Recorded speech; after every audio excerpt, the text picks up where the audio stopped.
पहला प्रश्न। भगवान, संन्यास लिए आज 6 साल पूरे हुए। संन्यास देकर आपने एक नया ही जीवन प्रदान किया है। जो आनंद मिल रहा है उसके लिए आपके प्रति कैसे धन्यवाद प्रकट करूं। सिर्फ एक ही कांटा चुभता है। इतनी सुविधा और सामीप्य होने पर भी मैं आपको पूरा का पूरा नहीं पी पा रहा हूं। क्या रुकावट है यह भी साफ नहीं। अब जी चाहता है समीप ही नहीं, आपके उत्सव में पूरा ही डूब जाऊं। अब दुई खलती है, अब मिटा ही डालें। अजित सरस्वती, मैं साक्षी हूं कि बहुत कुछ हुआ है, लेकिन बहुत कुछ अभी होने को शेष भी है। जितना हुआ है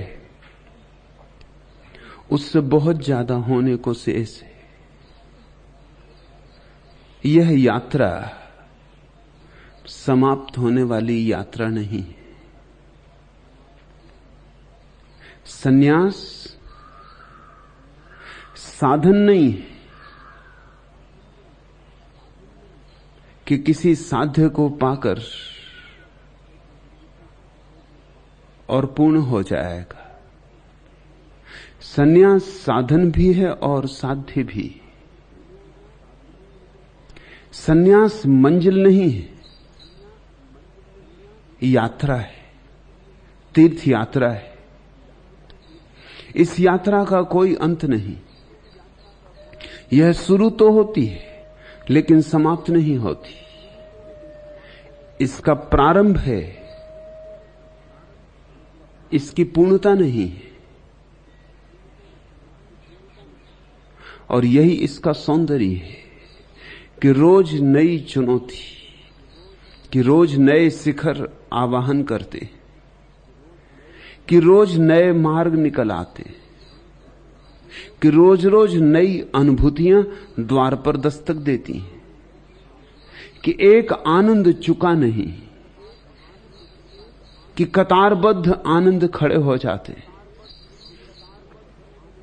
यह कोई एक दिया नहीं है, पूरी दीप मालिका है, पूरी दीपावली है। इस सत्य को ठीक से समझ लेना जरूरी है, नहीं तो बहुत बार अकारण ही पीड़ा होगी। मन की आकांक्षा होती है कि जो शुरू हुआ वह पूरा हो जाए। ये मन का स्वभाव है। अधूरी चीज मन को जमती नहीं, वो उसे पूरा करना चाहता है। इसलिए किसी चीज को अधूरा छोड़ दो तो मन वापस वहीं वहीं लौटता है। कब पूरा कर लूं, कैसे पूरा कर लूं। मन पूर्णता का प्रेमी है, उसी प्रेम में मन जीता है।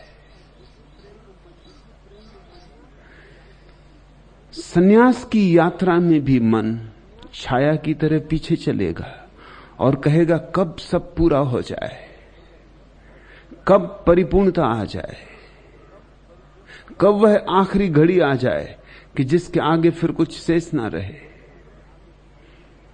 अगर मन की इस आकांक्षा के मनोविज्ञान में उतरो तो बहुत महत्वपूर्ण बातें हाथ लगेंगी। जरा गहरा गोता मारो तो बड़े मोती हाथ लगेंगे। पूर्णता की आकांक्षा आत्मघात की आकांक्षा है।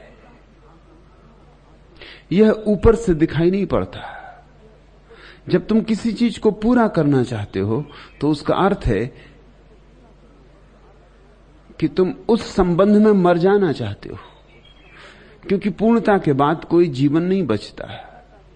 जीवन तो अपूर्णता में है। जैसे ही कोई फूल पूरा खिल गया कि फिर गिरने का वक्त आ गया, और जैसे ही नदी सागर पहुंच गई कि समाप्त हो गई। जब तक सागर दूर है और सागर का आवाहन पुकार रहा है, और नदी दौड़ी जा रही है पहाड़ों, पर्वतों, कंदराओं, खाइयों, खड्डों को पार करती। तब तक नदी का जीवन है। गीत जो पूरा हुआ वह समाप्त भी हुआ। गीत जो अधूरा है अभी झनकेगा, अभी नाचेगा, अभी गुनगुनाएगा, अभी पूर्ण होने की चेष्टा जारी रहेगी। जीवन में कुछ चीजें हैं जो कभी पूरी होती नहीं, क्योंकि वे शाश्वत हैं, उनकी मृत्यु नहीं, इसलिए पूरी नहीं होती।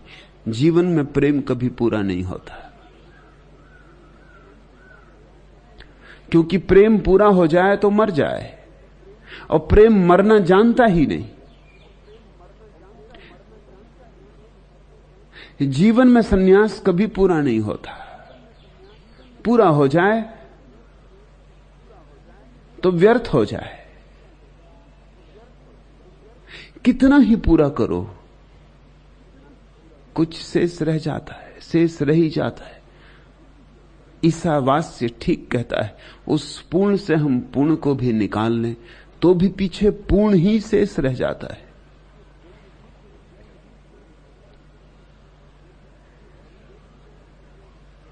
और जैसे जैसे सन्यास की गहराई बढ़ेगी, आनंद के नए नए द्वार खुलेंगे, अमृत की बूंदाबांदी होगी, वैसे वैसे ही अभीप्सा प्रबल होगी कि कब सब पूरा हो जाए। बूंद बूंद से मन कैसे भरे, सागर पूरा का पूरा सागर कैसे मिल जाए। लेकिन मैं तुमसे कहना चाहता हूं अजित सरस्वती, सागर भी मिलेगा तो भी बूंद ही सिद्ध होगा, क्योंकि सागरों के आगे महासागर है।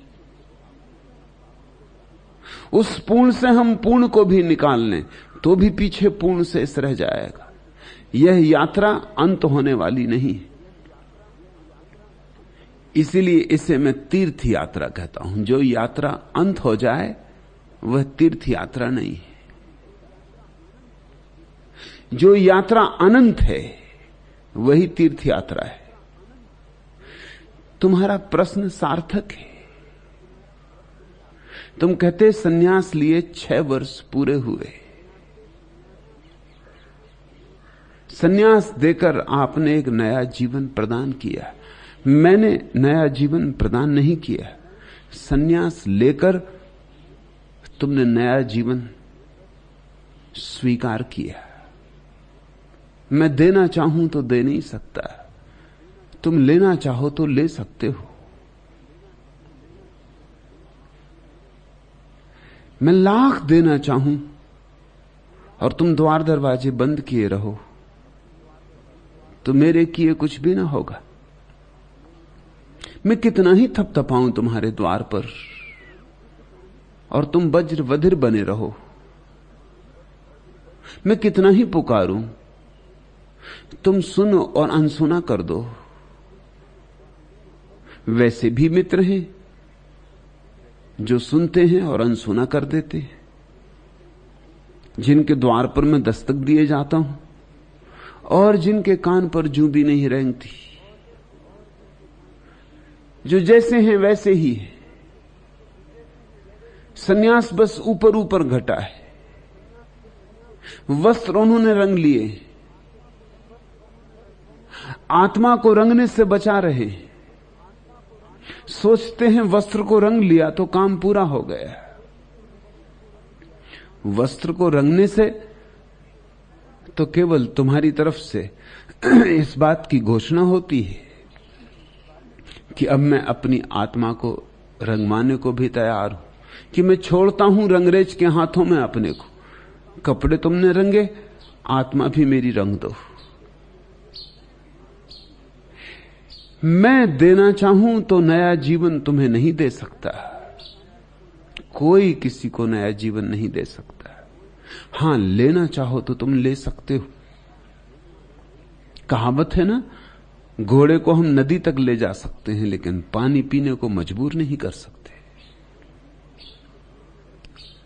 खींच खांच के तुम्हें मैं नदी तक भी ले आऊं, मगर तुम अगर अंजुली ना बनाओ, तुम अगर झुको ना, तुम अगर पानी अंजुली में ना भरो, तुम अगर पियो ना, कंठ तक आया हुआ पानी भी वापस लौटाया जा सकता है।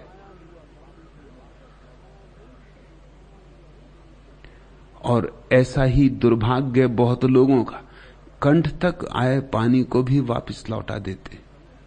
होने होने को बात थी और चूक जाते। इंच का फासला था, शायद इंच का भी फासला नहीं था, और चूक जाते। एक कदम और मंजिल पूरी हो जाती, मगर वह एक कदम ही नहीं उठ पाता, अटके रह जाते। तुमने साहस किया,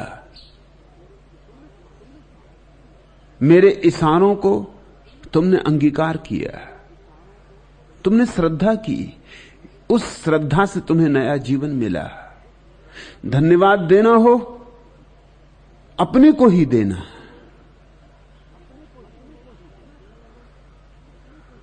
अपना सम्मान करना, अपना आदर करना, क्योंकि उस आदर से और साहस बढ़ेगा, और स्वीकृति बढ़ेगी, और श्रद्धा बढ़ेगी।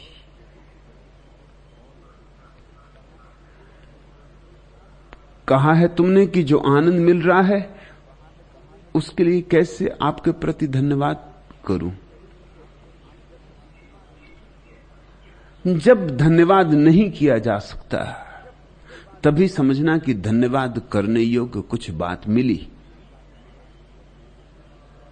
जिन बातों के लिए धन्यवाद दिया जा सकता है उन बातों का कोई मूल्य नहीं। मूल्य तो उन्हीं बातों का है जहां धन्यवाद देने में जबान लड़खड़ा जाए, वाणी मौन हो जाए, शब्द खोजे ना मिले, कुछ भी कहो तो छोटा मालूम पड़े, ना कहो तो बेचैनी हो, कहो तो सार्थक न मालूम पड़े। जब ऐसा कुछ घटता है तभी जानना कि कुछ घटा। आभार प्रकट किया नहीं जा सकता, क्योंकि आभार की सीमा है और आनंद की कोई सीमा नहीं।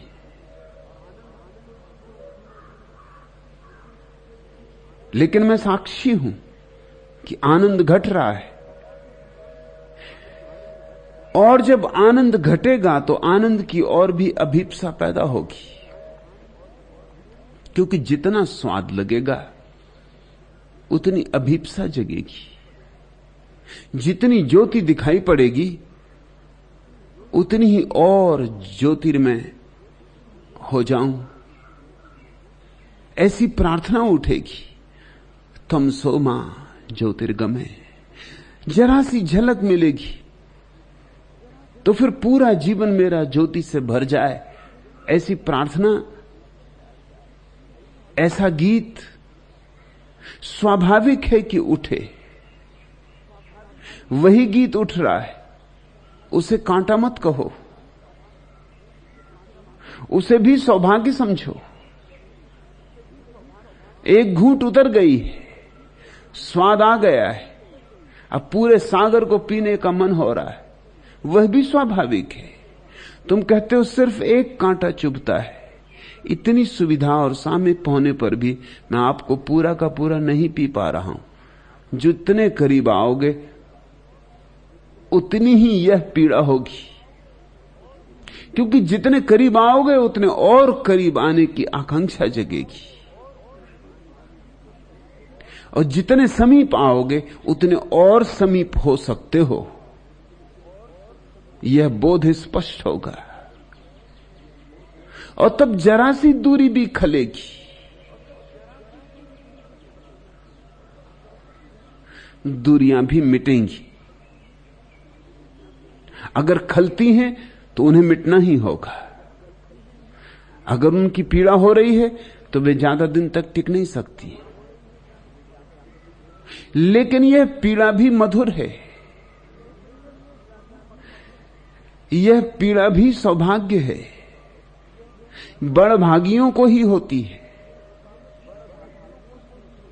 रुकावट कुछ भी नहीं है। तुम पूछते हो रुकावट क्या है, साफ नहीं होता। रुकावट कुछ भी नहीं है। यह जीवन का सहज विकास है। हर चीज एक विशिष्ट गति से बढ़ती। मौसमी फूल जल्दी बढ़ जाते, लेकिन जल्दी ही समाप्त भी हो जाते। आकाश को छूने वाले देवदार बहुत धीरे धीरे बढ़ते। प्रत्येक अनुभव की अपनी गति है, और हम लाख चाहें कि जल्दी हो जाए, हमारे चाहने से जल्दी नहीं होगी।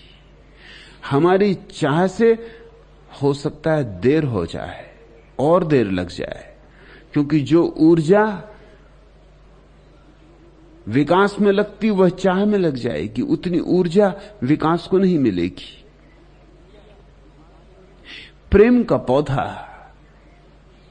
तो इस जगत में सबसे ऊंचा है, आकाश को छूता है। सन्यास प्रेम के पौधे को पैदा करने की भूमिका है, भूमि है। सन्यास की भूमि में प्रेम का पौधा पैदा हो जाए तो परमात्मा से नाता जोड़े। प्रेम के फूल जब खिलेंगे आकाश में, तो वह खिलना ही प्रार्थना है, वही उस परमात्मा के चरणों में हमारी अर्चना है। देर लगेगी, कोई रुकावट नहीं। प्रत्येक वस्तु के विकास का अपना क्रम है। मां के पेट में बच्चा 9 महीने में योग्य होगा जन्म पाने के, कोई रुकावट नहीं है।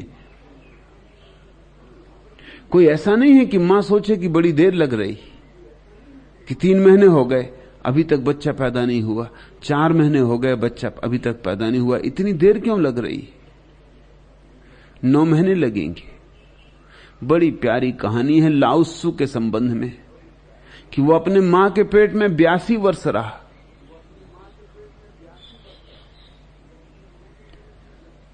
ऐसा हो तो नहीं सकता,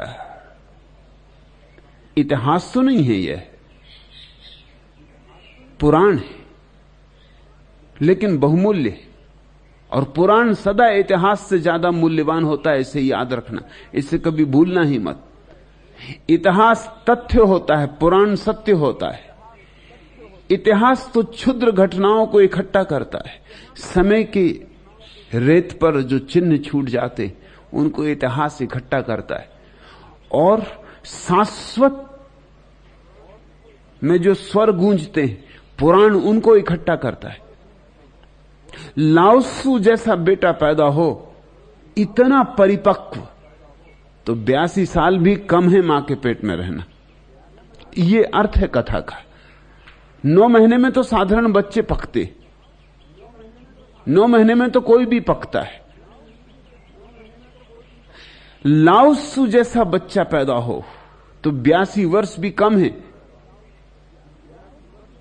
जरूर लाओ त्सु 82 वर्ष मां के गर्भ में रहा होगा, तब इतना परिपक्व पैदा हुआ। कहते हैं कि लोग रोते पैदा होते। जरथुस्त्र के संबंध में कहानी है कि जरथुस्त्र अकेला बच्चा है जो हंसता पैदा हुआ। रोते हुए पैदा होना बिल्कुल स्वाभाविक है, रोते हुए मरना भी बिल्कुल स्वाभाविक है। हंसते हुए पैदा होना और हंसते हुए मरना बड़ी अनूठी घटना है। अब जरथुस जैसे बच्चे को जो हंसता हुआ पैदा हुआ, इतना बोध लेके पैदा हुआ कि जिंदगी उसे हंसने योग्य मालूम पड़ी। अगर मां के पेट में लंबे दिन तक रहना पड़े तो आश्चर्य नहीं है। लाओ त्सु के संबंध की कहानी यह भी कहती है कि लाओ त्सु जब पैदा हुआ उसके सारे बाल सफेद थे।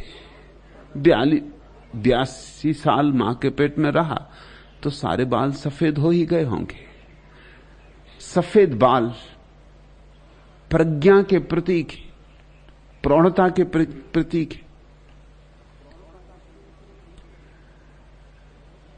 इतनी प्रज्ञा, इतनी गहन अनुभूति, इतना बोध कि जैसे हिमालय के शिखर बर्फ से ढके हो, ऐसे शुभ्र बालों से ढका हुआ लाओत्सु पैदा हुआ। हर चीज का समय, हर चीज के विकास की अपनी गति है, हर चीज का अपना छंद है।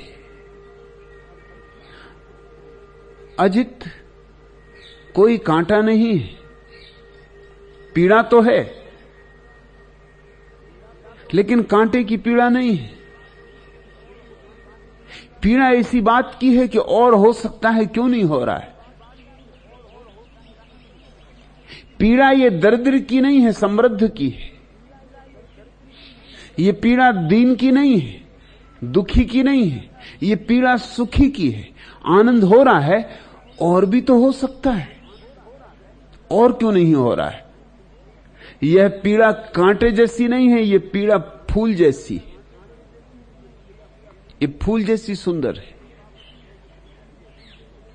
और रुकावट कोई भी नहीं। सहज छंद है विकास का। एक एक कदम ही उठना चाहिए। बहुत जल्दी कदम उठ जाएं तो कच्चे रह जाते हैं। जीवन की प्रक्रियाएं पूरी होनी चाहिए। जल्दबाजी, अधैर्य घातक हो सकता है। स्कूल में बच्चे परीक्षा देते तो चोरी भी कर सकते, दूसरे की कॉपी में उत्तर देख सकते, तो उत्तर तो लिख देंगे ठीक, लेकिन विधि नहीं होगी। और बिना विधि के उत्तर अर्थहीन है, पकड़े जाएंगे। गणित की किताब में गणित दिया होता है, किताब के पीछे उत्तर दिए होते।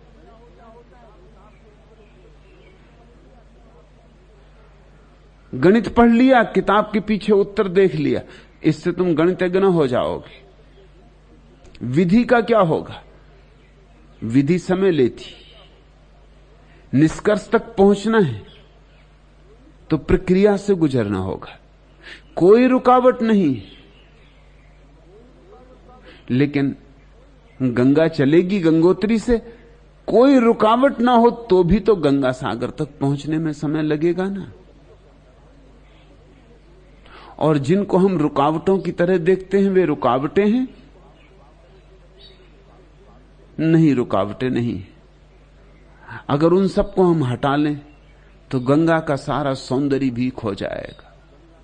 न हो बीच में पहाड़, न हो कंदराएं, न हो खड्ड, न हो चट्टाने।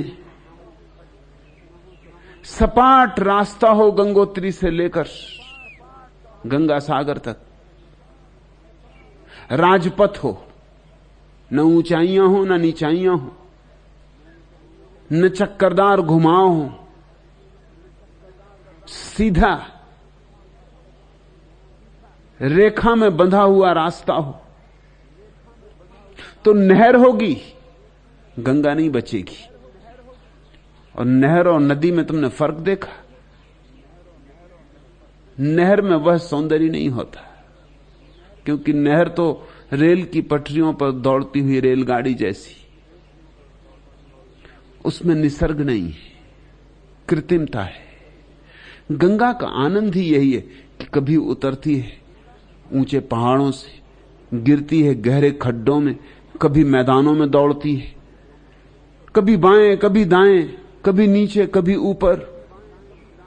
उन सारे अनुभूतियों से गुजर के ही तो गंगा की पवित्रता है, उसका सौंदर्य है, उसकी विशिष्टता है, उसकी निजता है, उसकी आत्मा है।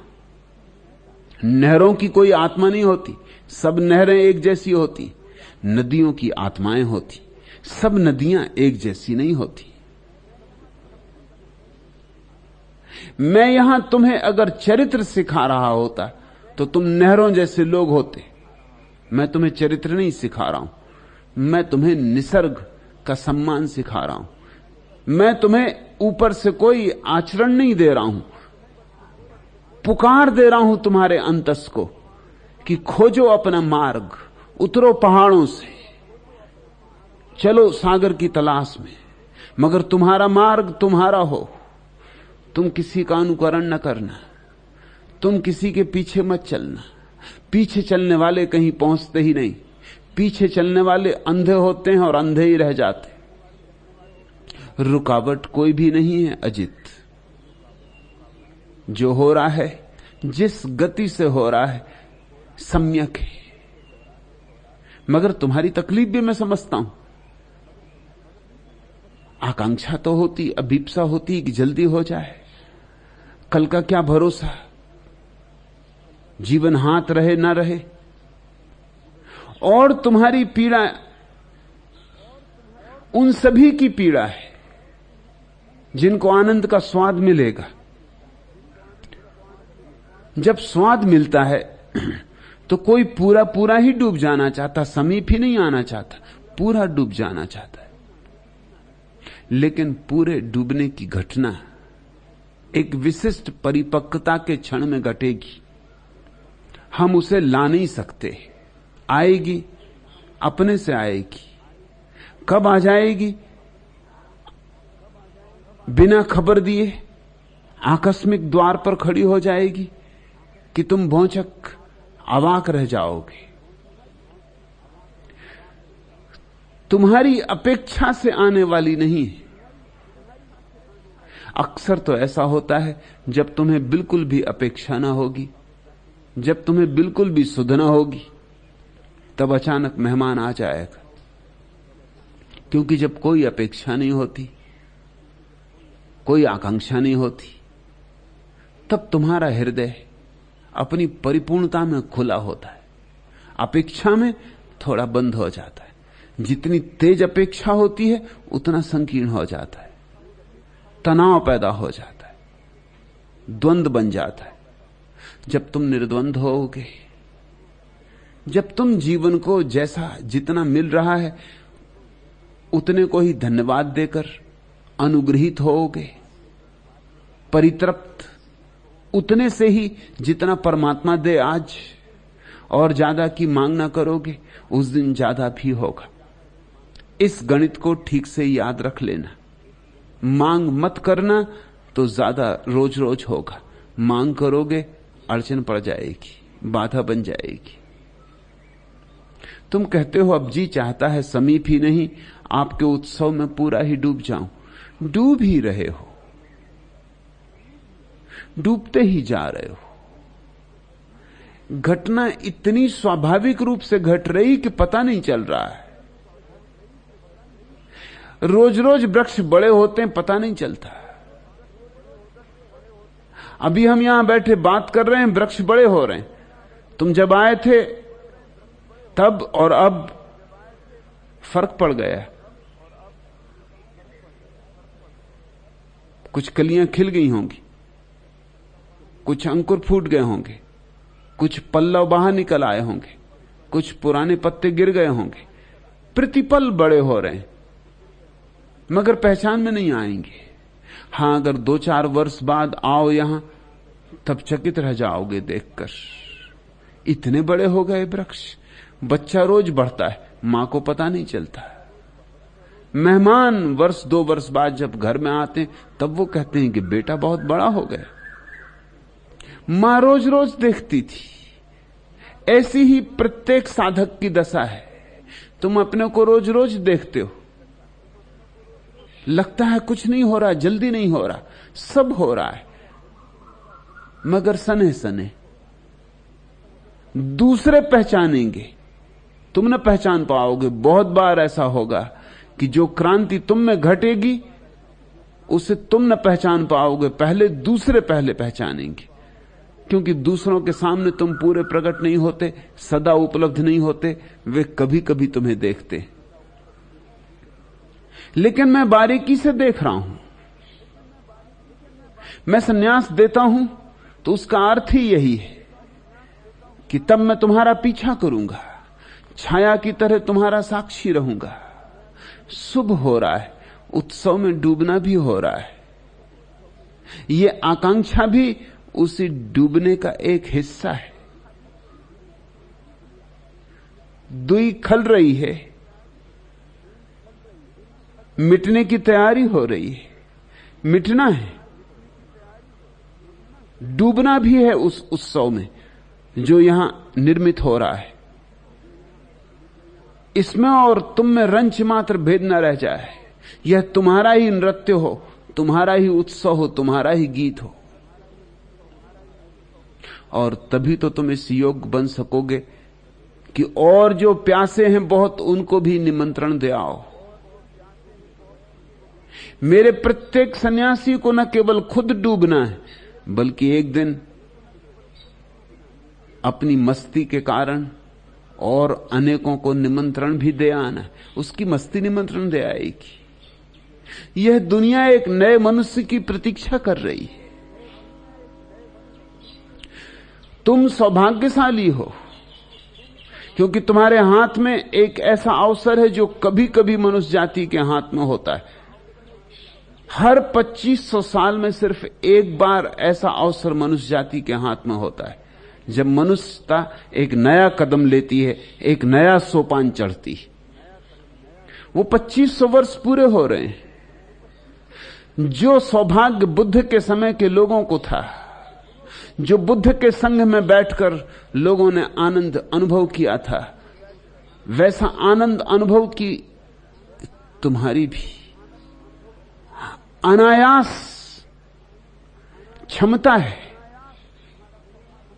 अनअर्जित तुम्हारा सौभाग्य है।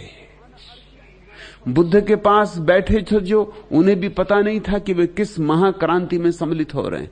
तुम्हें भी ठीक ठीक पता नहीं। जागोगे तो धीरे धीरे पता चलेगा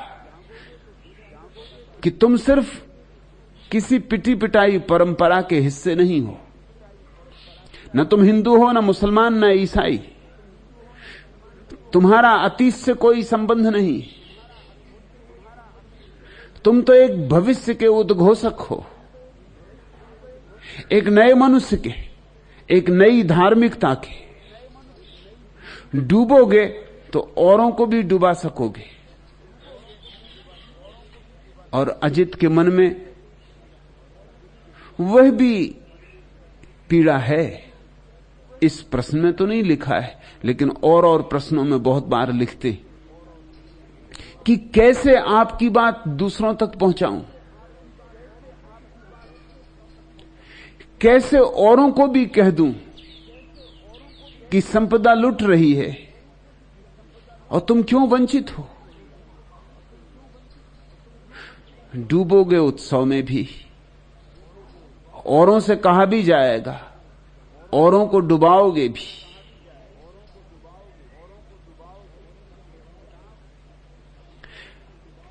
पसे हिजाब अभी तक हैं कितने नजारे, उफक के पार हैं रक्षा हजार सैयारे। पर्दे के पीछे अभी बहुत सी बातें छिपी। पर्दे हिजाब अभी तक हैं कितने नजारे, उफक के पार हैं रक्षा हजार सैयारे। क्षितिज के पार हजारों नक्षत्र नाच रहे और पर्दे के पीछे बड़े रहस्य छिपे हुए। पर्दा उठाना है। क्षितिज के पार लोग देख सकें, ऐसी आंखें पैदा करवानी। तुम थोड़े से सन्यासियों के पास आंखें पैदा हो जाएं तो फिर हम संक्रामक बीमारी की तरह फैलना शुरू हो। जैसे बीमारियां संक्रामक होती हैं, वैसे ही स्वास्थ्य भी संक्रामक होता है। बीमारियों से भी ज्यादा संक्रामक होता है। नहीं तो बुद्ध के समय में न तो प्रचार के साधन थे, न माध्यम थे, तो भी बुद्ध ने सारे एशिया को छा लिया। जीसस के समय में कोई साधन न थे,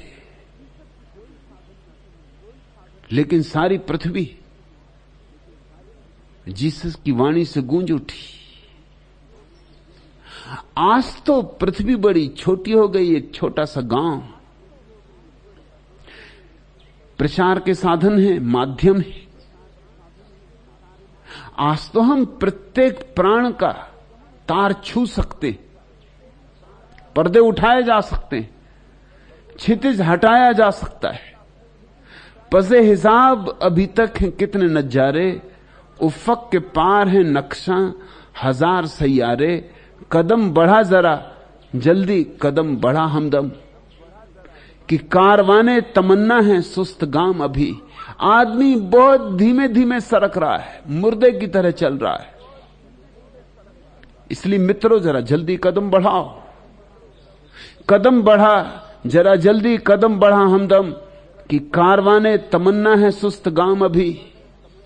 जबीने मेह पे छाई है जुल्मतों की गर्द, निगारे सुबह में गलता है रंगे शाम अभी। सूरज पे धूल जमी है सदियों की, और सुबह भी कैसी सुबह है कि इसमें शाम अभी तक मिश्रित है। जबीने मेह पे छाई है जुल्मतों की गर्द, निगारे सुबह में गलता है रंगे शाम अभी। बहारे लाला और गुल हैं खिजां बदोस हनोज, मजा के बालों परी हैं असीर दाम अभी। दुनिया बदलनी है, अभी पतझड़ वसंत के कंधे पे सवार है। दुनिया बदलनी है। जिनके पास पंख हैं उन्हें पंखों की याद नहीं, वे पिंजरों में सिकुड़ के बैठे। जो आकाश में उड़ सकते हैं भूल ही गए कि उड़ने की उनकी क्षमता है। बहारे लाला और गुल हैं खिजां बदोस हनोज, मजा के बालों परी है असीर दाम अभी। हयात आज भी है जहमत कसे हुदूदो कयूद, खिरद भी खाम अभी है जुनू भी खाम अभी। जीवन बहुत सी सीमाओं में आबद्ध है, हिंदू की, मुसलमान की, जैन की, बौद्ध की, ब्राह्मण की, क्षत्रिय की, शूद्र की, भारतीय की, चीनी की, जापानी की। जीवन बहुत सी सीमाओं में बंद है। बुद्धि भी कच्ची है अभी आदमी की, और हृदय तो और भी कच्चा है। हयात आज भी है जहमत कसे हदूदो कयूद, खिरद भी खाम अभी है जुनू भी खाम अभी। बुद्धि भी कच्ची है और पागलपन भी कच्चा है, प्रेम भी कच्चा है। इन्हें पकाना है, ये सीमाएं तोड़नी है। हजार सदियों ने छोड़े हैं रंगारंग नकूस, मगर फसाना ए हस्ती है नातमाम अभी। और सदियों सदियों में अद्भुत लोग हुए, कभी कोई बुद्ध, कभी कोई जरथुस्त्र, कभी कोई मोहम्मद, कभी कोई कबीर, कभी कोई नानक। सदियों ने बहुत अद्भुत रंग उड़ाए, बहुत ज्योतियां जलाई, मगर कुछ अजीब सी बात है कि आदमी दिए जब जलते हैं तो उनकी तरफ पीठ किए रहता है, और दिए जब बुझ जाते हैं तो उनकी पूजा करता है। हजार सदियों ने छोड़े हैं रंगारंग नकूस, मगर फसाना ए हस्ती है नातमाम अभी।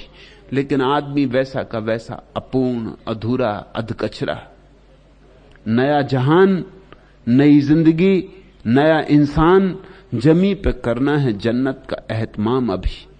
स्वर्ग को उतारना है, अभी पृथ्वी पर उतारा नहीं जा सका। बातें चलती रही, उतारा नहीं जा सका। बड़ा काम है, और बड़ा काम है इसलिए बड़े आनंद से भरो। छोटे काम तुम्हें विराट नहीं कर सकते। इस जगत में बड़े से बड़ा काम होने को शेष है, जमीन पर स्वर्ग को उतारना है। आदमी को प्रेम के पाठ, आनंद के पाठ सिखाने, मगर वे ही सिखा सकेंगे ये पाठ जो प्रेम में और आनंद में डूबेंगे। तुम्हारी आकांक्षा अजित सुंदर है, लेकिन आकांक्षा को मांग मत बनाना, आकांक्षा को अपेक्षा मत बनाना।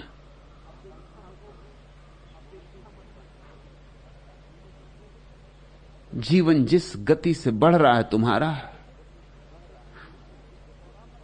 उसे जबरदस्ती त्वरा मत देना, पकने दो, अपने आप परिपक्व होने दो। मैं खुश हूं, मैं प्रसन्न हूं, मैं तुम्हारी गति से आनंदित हूं।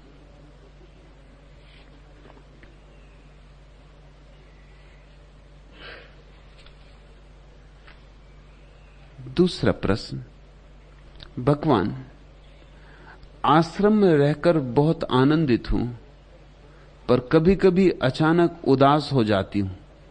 यह उदासी क्या है जो आती है और चली जाती है? कृपया समझाएं। रंजन भारती, जीवन का सबसे बड़ा पाठ जीवन के द्वंद्व को समझने में छिपा है। यहां दिन है तो रात है, और यहां जन्म है तो मृत्यु है, और यहां सफलता है तो असफलता है, और यहां दोनों साथ ही हो सकते हैं। जो भी चाहेगा कि एक को चुन लूं और दूसरे को छोड़ दूं, वो व्यर्थ की मुसीबत में पड़ जाएगा, उसकी जिंदगी चिंताओं से घिर जाएगी। चिंताओं से मुक्त होने का एक ही उपाय है, दोनों को अंगीकार कर लो। दोनों हैं, दोनों साथ साथ हैं। गुलाब में फूल भी लगे हैं और कांटे भी। हमारा मन तो कहता है फूल ही फूल हो, हमारा मन तो कहता है दिन ही दिन हो, हमारा मन तो कहता है कि सुख ही सुख हो, मगर हमारे मन से अस्तित्व के नियम नहीं चलते। अस्तित्व के नियम तो जैसे हैं वैसे हैं। हमारे मन से अस्तित्व के नियम नहीं चल सकते, लेकिन हम अपने मन को अस्तित्व के नियमों के अनुसार चला सकते। जो हो सकता है वह यह कि हम अस्तित्व के नियम को समझें और उसके अनुसार चलें। बस इस अनुसार चलने को ही मैं सन्यास कहता हूं। अस्तित्व के नियम से जो लड़ रहा है अज्ञानी, क्योंकि हारेगा। अस्तित्व से जीता नहीं जा सकता। अस्तित्व से जीतना तो वैसा ही असंभव है जैसे कोई लहर सागर से जीतना चाहे, कि कोई पत्ता वृक्ष से जीतना चाहे,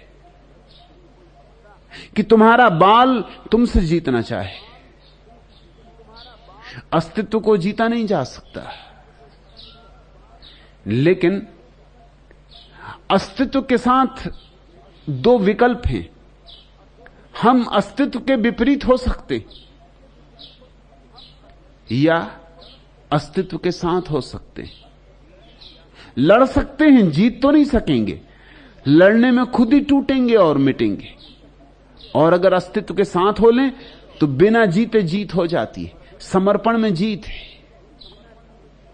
अस्तित्व का नियम है कि जहां सुख है वहां दुख है। इस नियम को हम स्वीकार नहीं करना चाहते। हम कहते हैं सुख सुख तो हम चुनने को राजी, दुख हम चुनने को राजी नहीं। हम सिक्के का एक पहलू चुनना चाहते हैं, दूसरे पहलू को नहीं चुनना चाहते। दूसरा पहलू कहां जाए? एक पहलू तुमने चुना, दूसरा भी साथ आ गया। तो पहली बात रंजन, तू कहती आश्रम में रह के बहुत आनंदित हूं, पर कभी कभी अचानक उदास हो जाती हूं। यह उदासी क्या है जो आती है और चली जाती? उस आनंद की छाया है। उस आनंद का दूसरा पहलू है। आनंद को भी स्वीकार करो और उदासी को भी स्वीकार करो। तुम्हारी स्वीकृति में जरा भी भेद ना हो। तुम चुनाव रहित स्वीकार करो। आनंद आए तो आनंद और उदासी आए तो उदासी।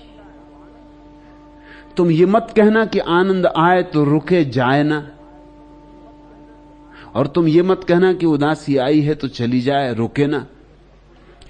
आनंद आए तो आनंद मेहमान बने, स्वागत करना, और उदासी आए तो उदासी का स्वागत करना उतना ही जितना आनंद का किया है, तब तुम्हारे जीवन में एक क्रांति घट जाएगी।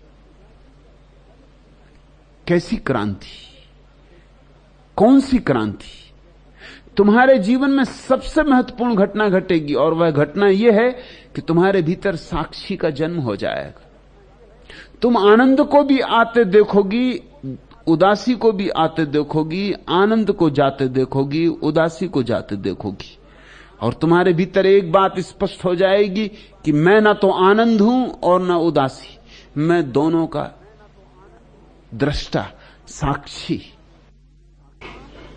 मेरे सामने दोनों आते हैं, नाचते हैं, विदा हो जाते। मैं अछूता दर्पण की भांति।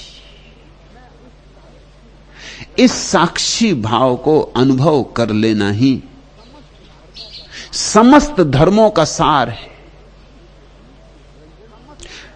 रंजन, तेरी तकलीफ यह है कि आनंद आता है तो तू छाती लगा लेती होगी, कस के पकड़ लेती होगी, छूट ना जाए, फिर ना चला जाए, पहले भी आया था और चला गया, अब ना चला जाए, इस बार तो नहीं जाने देंगे। तू घेरा बांधती होगी, तू गठबंधन बांधती होगी, तू भांवर डालती होगी, तू लक्ष्मण रेखा खींचती होगी कि बस इसके बाहर मत जाना, और उसी सब में आनंद नष्ट हो जाएगा। आनंद को भोगने का समय भी कब मिलेगा तुझे, बचाने में ही समय व्यतीत हो जाएगा। और फिर उदासी आती तो मन खिन्न होता है कि फिर आ गई उदासी, नहीं चाहते वह आ गया। उदासी उतना उदास नहीं करती जितना उदासी आ गई ये बात उदास करती है।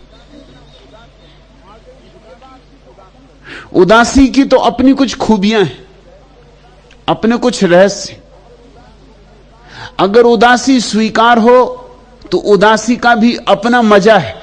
मुझे कहने दो इसी तरह कि उदासी का भी अपना मजा है, क्योंकि उदासी में एक शांति है, एक शून्यता है, उदासी में एक गहराई है। आनंद तो छिछला होता है, आनंद तो ऊपर ऊपर होता है, आनंद तो ऐसा होता है जैसे नदी भागी जाती उसके ऊपर पानी का झाग। उदासी ऐसी होती जैसे नदी की गहराई, अंधेरी और काली। आनंद तो प्रकाश जैसा है, उदासी अंधेरे जैसी।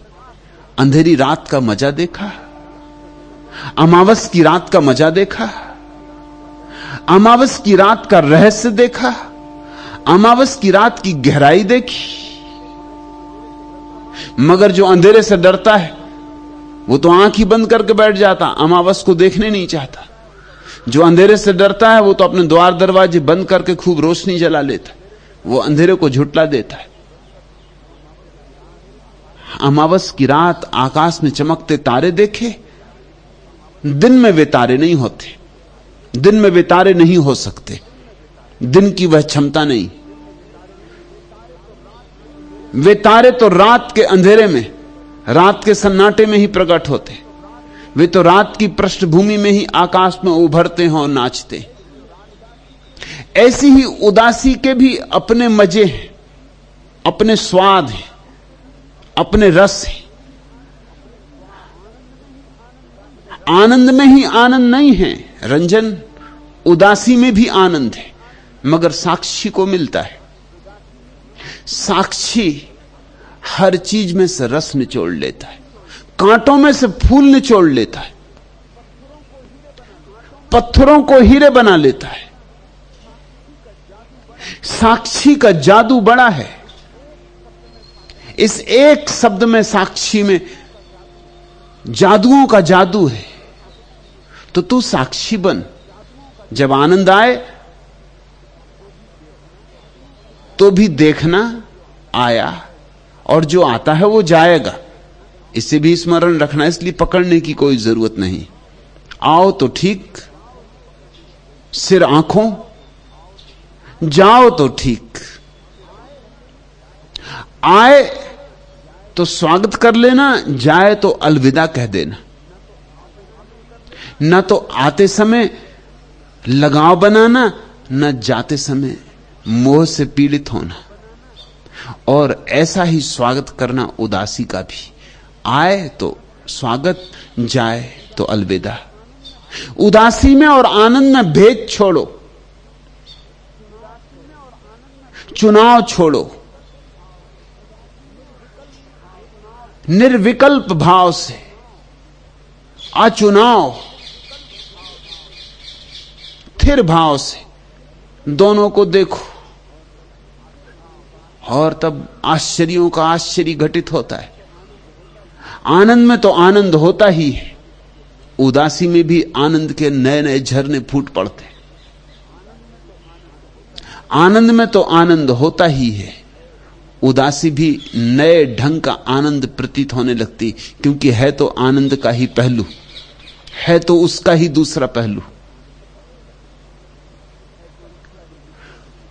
तब फिर तुम्हें कोई पीड़ित नहीं कर पाएगा। और इस चिंता में न पड़ो कि ऐसा क्यों होता है।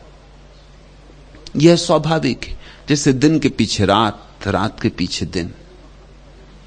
कारण नहीं, यह जीवन का नियम है। जीवन का नियम है द्वंद्व,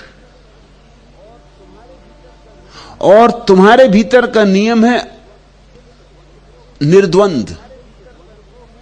जीवन के द्वंद्व को निर्द्वंद साक्षी से देखो। फिर रंजन, घर द्वार छोड़कर तू यहां आ गई है।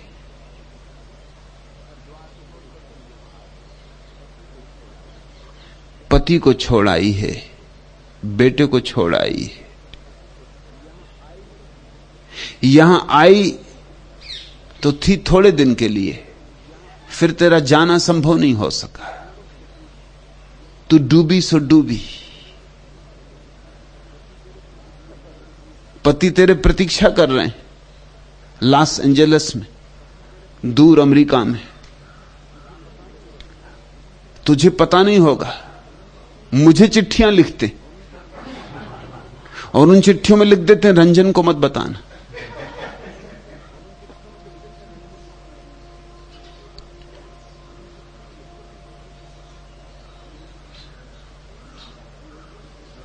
याद आती होगी तुझे घर की भी।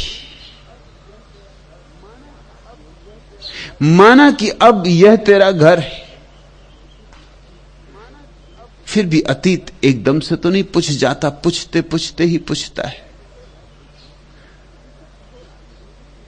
तू सब छोड़ आई है, उन सब की रेखाएं रह गई होंगी।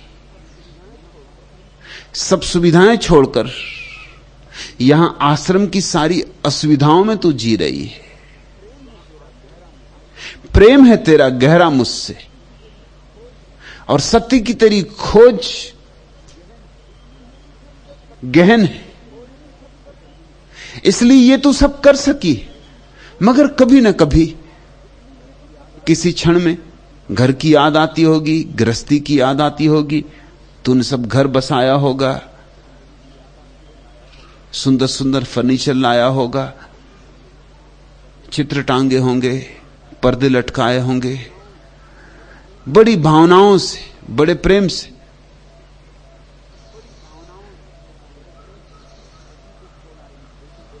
पति को छोड़ आई, बेटे को छोड़ आई। स्वाभाविक है कि कभी कभी तरंग आ जाती होगी, उदास करती होगी। जाना भी संभव नहीं है,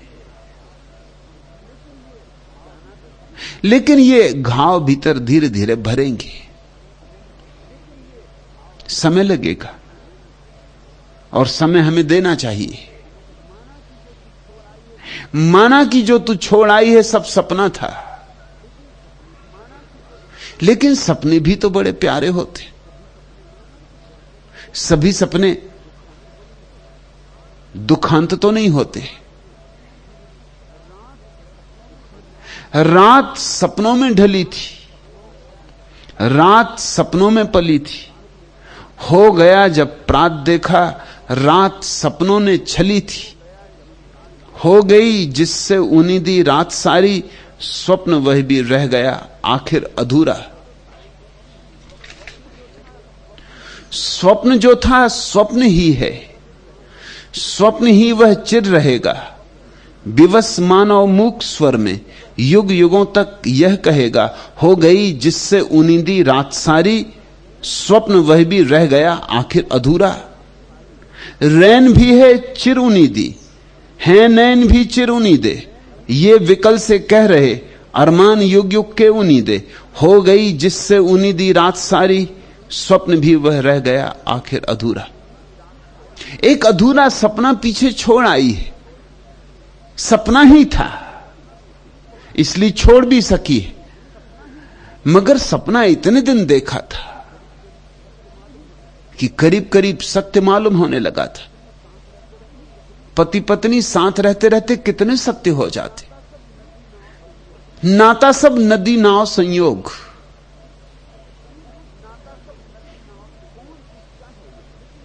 कौन किसका है यहां, लेकिन कितने अपने मालूम होने लगते। कभी कभी तो ट्रेन में यात्रा करते वक्त भी 10-5 घंटे में किसी से ऐसी मैत्री बन जाती कि जब तुम्हारा स्टेशन आ जाता और उतरने की घड़ी आती तो पीड़ा होती। घड़ी 2 घड़ी का साथ था, फिर भी नाता बन गया, आसक्ति बन गई। रास्ते में मिले यात्री भी एक दूसरे को पत्र लिखने लगते, एक दूसरे का पता लिख लेते। यह जिंदगी भी रास्ते पर चलते हुए राहगीरों का कारवां है। कोई साथ हो लिया पति हो गया, कोई साथ हो लिया पुत्र हो गया, कोई साथ हो लिया मित्र हो गया। और इन सपनों में बड़ी मिठास है, नहीं तो इतने लोग सपने न देखते रहे। माना कि झूठ है, मगर मन को उलझाए रखते, मन को भरमाए रखते। तुझे यादें आ जाती होंगी पुरानी, यह बिल्कुल स्वाभाविक है। साक्षी भाव से उन्हें देखना। जब छोड़ चुकी है परिवार को, तो परिवार की याद भी धीरे धीरे छूट जाएगी। मैं किसी को छोड़ने को कहता नहीं, यह ख्याल रखना। मैं किसी को शिक्षा नहीं देता कि परिवार को छोड़ दो, लेकिन तेरे बस के बाहर था। यह अन्याय हुआ होता कि तुझे मैं जबरदस्ती वापस भेजता, इसलिए तुझे रहने की स्वीकृति दे दी। नियम मेरे जड़ नहीं है। प्रत्येक व्यक्ति के साथ मेरा नियम रूपांतरित हो सकता है। मेरे पास कोई बंधे हुए हिसाब नहीं। किसी को मैं कहता हूं जाओ, लौट जाओ घर, परिवार की फिक्र करो, क्योंकि देखता हूं अभी लगाव और रस इतना है कि यहां रहोगे तो सिर्फ कष्ट ही कष्ट पाओगे। फिर किसी को मैं देखता हूं जैसे जन्मजात सन्यासी, जैसे कि घर पीछे है या नहीं है कोई भेद ही नहीं पड़ता। उसे अगर भेजूं जबरदस्ती तो जाति हो जाएगी, हिंसा हो जाएगी। रंजन में ऐसा ही भाव मैंने देखा। आई थी 2-4-10 दिन को, सिर्फ देखने आई थी। इसलिए पति मुझे उसके बार बार लिखते हैं कि मामला क्या है। वो सिर्फ 2-4-10 दिन के लिए गई थी, अब 10 महीने हो गए। अब लौटना है कि नहीं। लेकिन रंजन की आंख में देखता हूं तो लगता है 99% उसका कोई लगाव नहीं। 99% वह मुक्त है। तब 1% के लिए 99% ही का बलिदान नहीं दिया जा सकता है।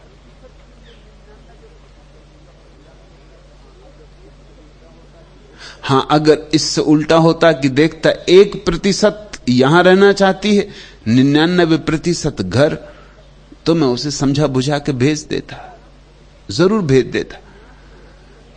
क्योंकि मेरे सन्यास को इस तरह की क्षुद्र सीमाओं में मैंने आबद्ध नहीं किया है। मेरा सन्यासी घर में रह सकता है, परिवार में रह सकता है, लेकिन इसका यह अर्थ नहीं है कि मेरे सन्यासी को घर में रहना ही पड़ेगा। अगर किसी के भीतर ऐसा भाव उठे कि घर छूट ही जाए, तो उसे मैं जरूर आज्ञा दूंगा कि वो घर से मुक्त हो जाए। पति भी कुछ परेशान है ऐसा नहीं है, क्योंकि पत्रों से ऐसा नहीं लगता कि कोई हार्दिक पीड़ा नहीं तो 10 महीने पत्नी ना लौटी हो, आ गए होते। कुछ हार्दिक पीड़ा नहीं है, व्यवस्थागत पीड़ा है कि कौन घर की संभाल करे। जो पत्र मुझे लिखते हैं उनमें भाव ऐसा नहीं है कि मैं बिना पत्नी के कैसे रहूं, कि उसके बिना मुझे खल रहा है, कि उसके बिना मैं न सो सकता हूं न भोजन कर सकता हूं। ऐसा कुछ नहीं है। कौन घर की फिक्र करे, कौन घर की चिंता करे, एक घर गृहस्थी को कौन संभाले। इस सब में प्रेम का कोई नाता नहीं है, व्यवस्था की बात है। पत्नी एक व्यवस्थापक थी, शायद दोनों के बीच जिसको नेह का नाता कहें वह नहीं, एक सामाजिक औपचारिक नाता है। नहीं तो 10 महीने पति को भागे आ जाना था।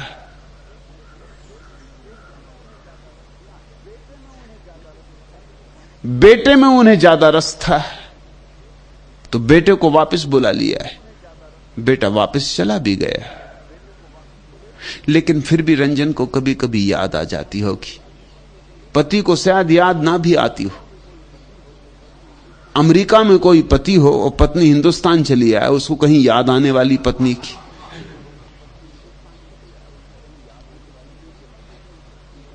ये तो बिल्ली के भाग से छींका टूटा।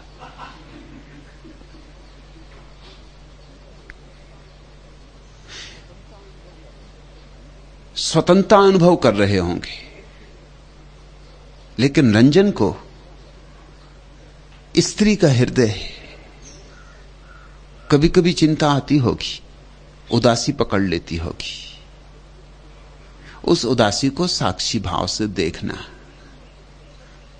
धीरे धीरे समाप्त हो जाएगी। और अगर कभी जाना भी हो तुझे वापस घर अपने, तो साक्षी होकर ही जाना, उसके पहले जाना नहीं,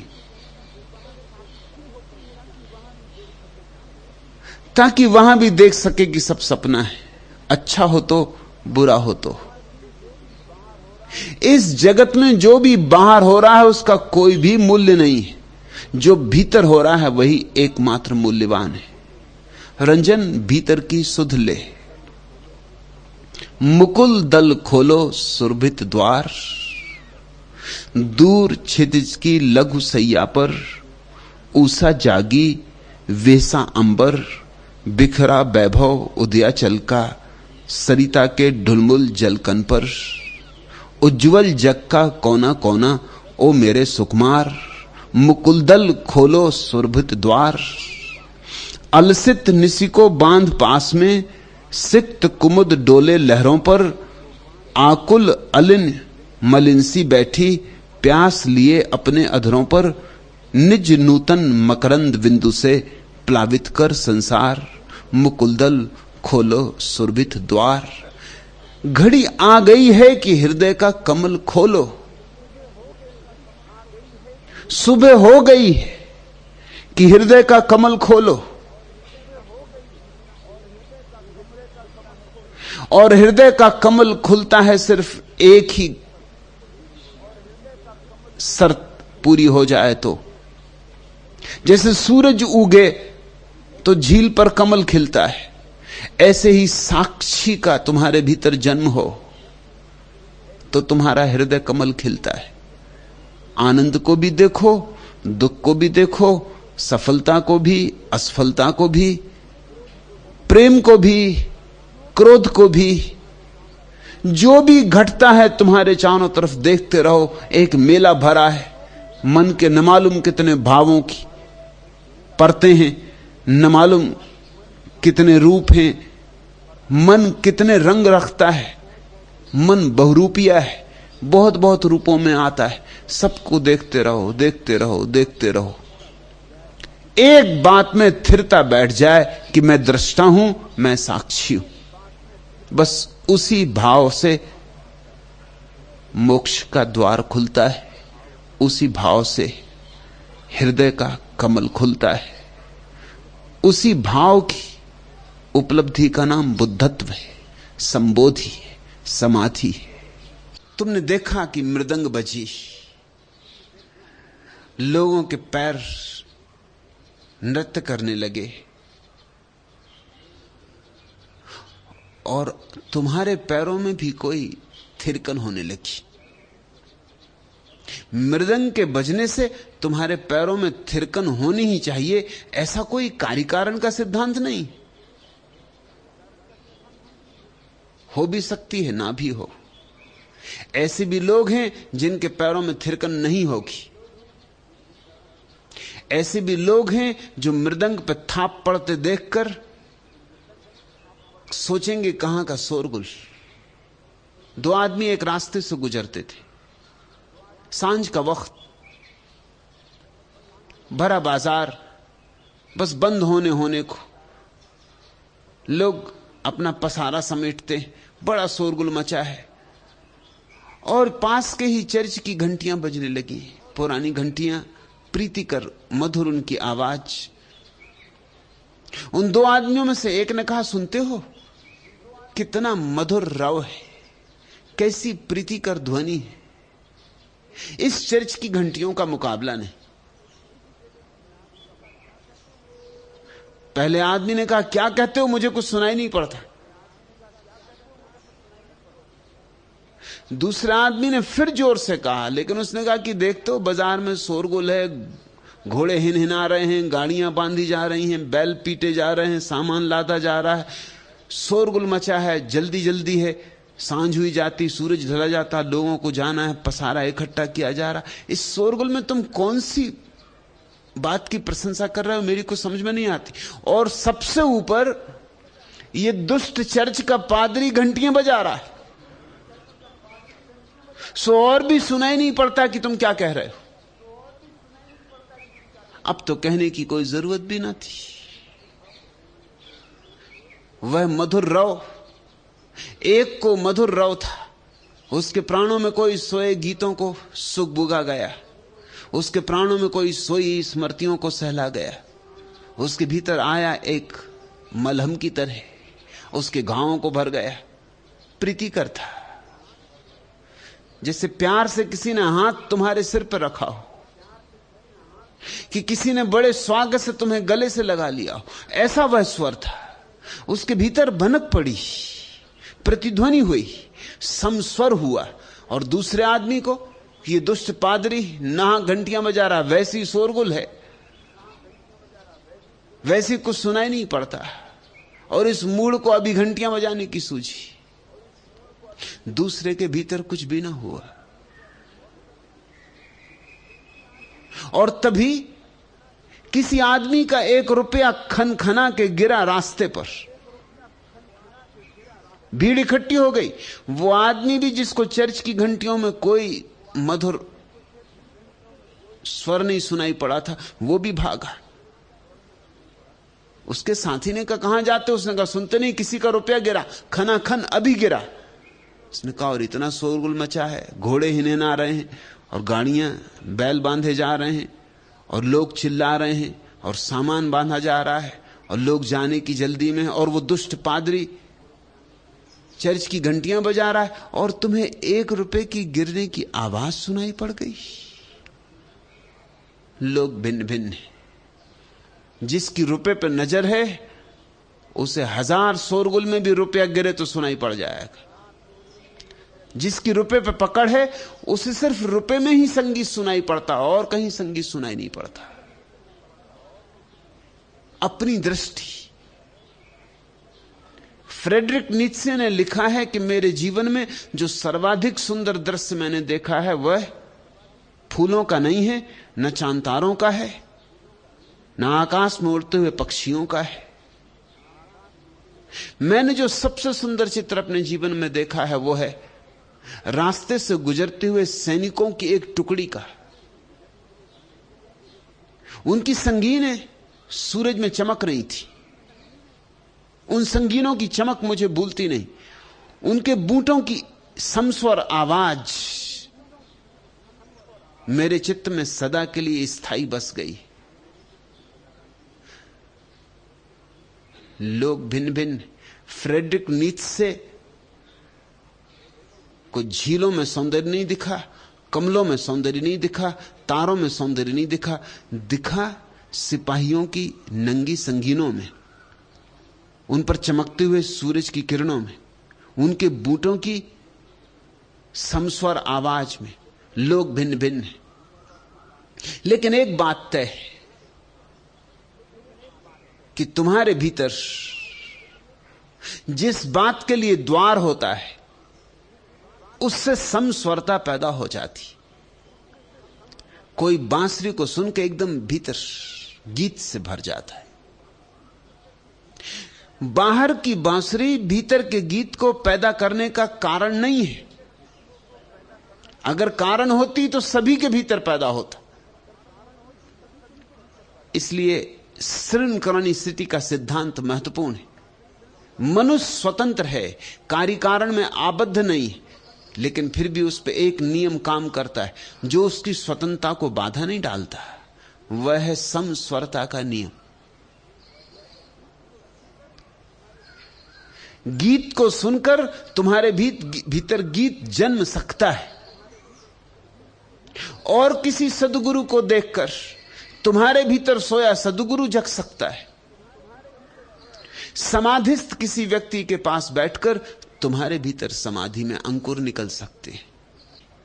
तो तुम्हारे भीतर समस्वरता की पहली चोट पड़ी, पहला आघात हुआ, फिर हवाएं हंसी सी बहने लगी हैं, बात कुछ कहने लगी हैं।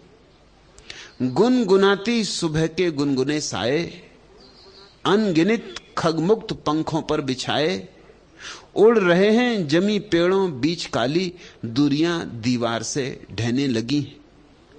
स्पंदनों से भर उठी है भूमि नहाई, छू दिया किसने नदी फिर थर थराई। खोखली आवाज से बजती दिशाएं, गंध से भर मौन अब रहने लगी।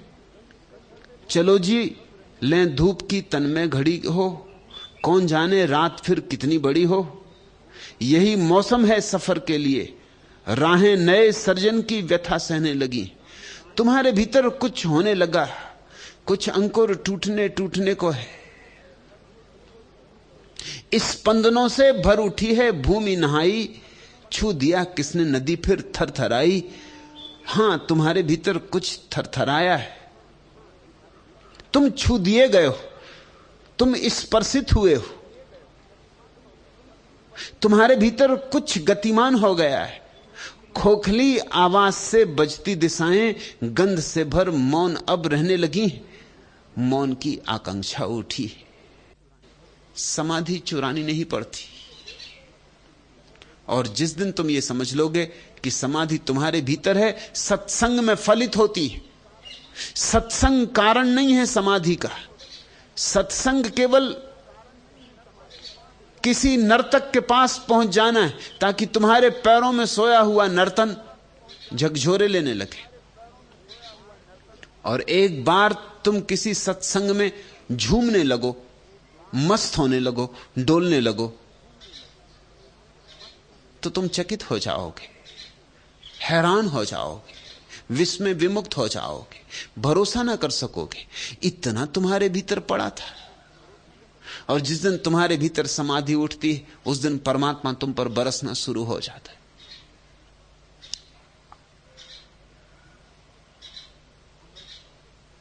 अमृत बरसता है। समाधि तुम्हारे भीतर द्वार खोल देती, हजार हजार सूरज निकल आते।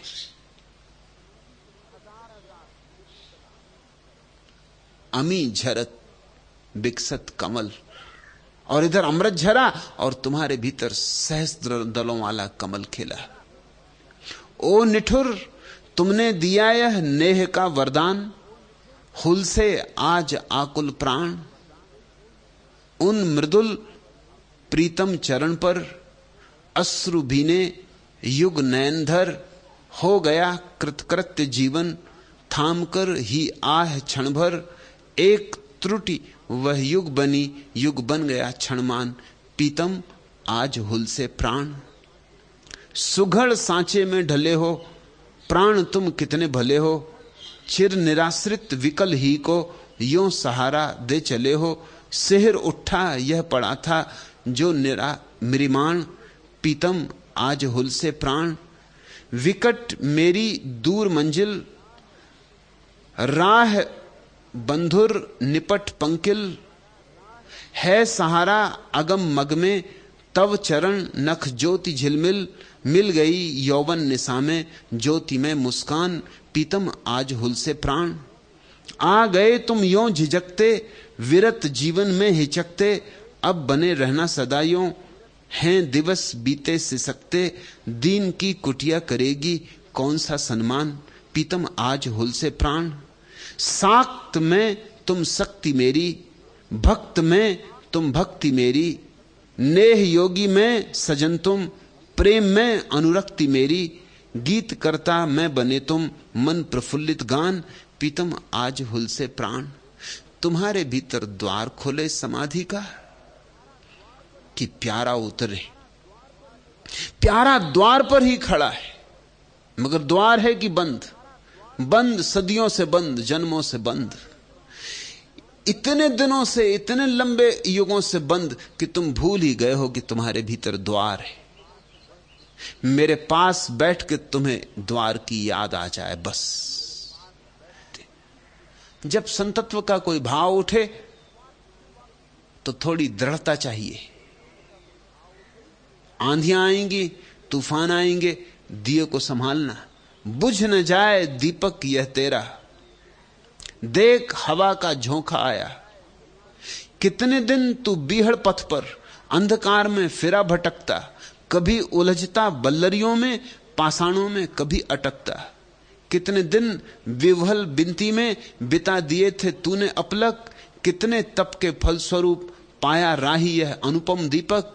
दे प्रकाश तुझको औरों को, इसलिए गुणयुक्त इसे कर। मानस का ले स्नेह, प्राण की चिर ज्वाला से इसे जलाया। बुझ न जाए दीपक यह तेरा, देख हवा का झोंका आया। और सच तो यह है, जब दिए जलते हैं तो हवा के झोंके और भी आते तो पहले भी थे, लेकिन पहले पता नहीं चलता था। जब दिया जलेगा तो पता चलता है। दिए की लौ कपती, दिया ही ना जलता हो तो हवा क्या अंधड़ आते रहे, कोई फिक्र नहीं। तुम्हारे पास बुझने को ही कुछ नहीं।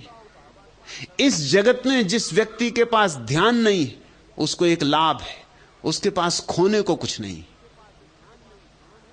और जिस व्यक्ति के पास ध्यान है, उसके लिए एक खतरा है, उसके पास खोने को कुछ है। भूल मत जाना, जो ज्योति जगी है उसे किसी अंधड़ की चपेट में मत आ जाने देना।